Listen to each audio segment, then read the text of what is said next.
எதுவுமே செய்யலையே. இப்ப எடுக்கிற நடவடிக்கை அப்பவே எடுத்திருந்தா இதை தடுத்து நிறுத்தி இருக்கலாம் நான் சொல்றேன். இல்ல அது மட்டும் இல்ல, ஒரு சட்டம் மத்திய அரசு கொண்டு வருகின்ற பொழுது மாநில உரிமை பாதிக்கப்படுகின்ற பொழுது அங்க அழுத்தம் கொடுத்தே ஆகணும். அதுக்கு தானே எம்பி போறாங்க. சும்மா நான் எழுத்தேன் நிறைவேறிட்டு அப்புறம் ஏன் கொண்டு வரீங்க?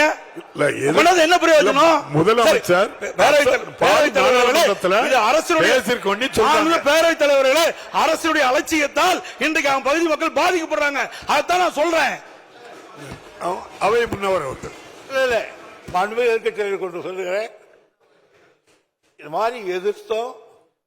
நான் என் கடிதம் எழுதினார், அவர் எழுதினார், சுற்றுச்சூழல் எழுதினார். எதுக்கும் பணியாத காரணத்தால் தான் இந்த மன்றத்துக்கு இந்த மன்றமே இதை அந்த திட்டத்தை எதிர்க்கிறது, இந்த தீர்மானத்தை ஆதரிக்கிறது கொண்டு வந்திருக்கோம்.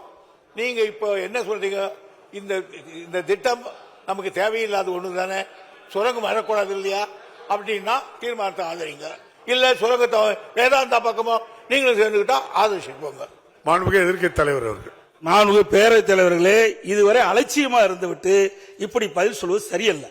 ஏனென்றால் ஒரு அரசாங்கம் அவ்வப்போது விழித்துக் கொண்டு மக்களுக்கு பிரச்சனை ஏற்படும் தீர்த்து வைக்கணும். அலட்சியமாக இருந்தது சொல்றாங்க. எந்த விதத்திலும் இந்த திமுக ஆட்சி அலட்சியமா இருந்தது இல்ல.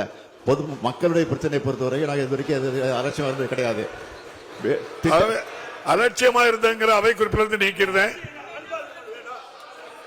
அலட்சியம் வேண்டாம். நான்கு பேரவைத் தலைவர்களே, நீங்க அந்த ஆசனத்தை அலட்சியம் என்பது நான் தவறா சொல்லல. அலட்சியம் என்பது அது அன்பார்க்க. அதாவது எதுக்கு பேசுறீங்க?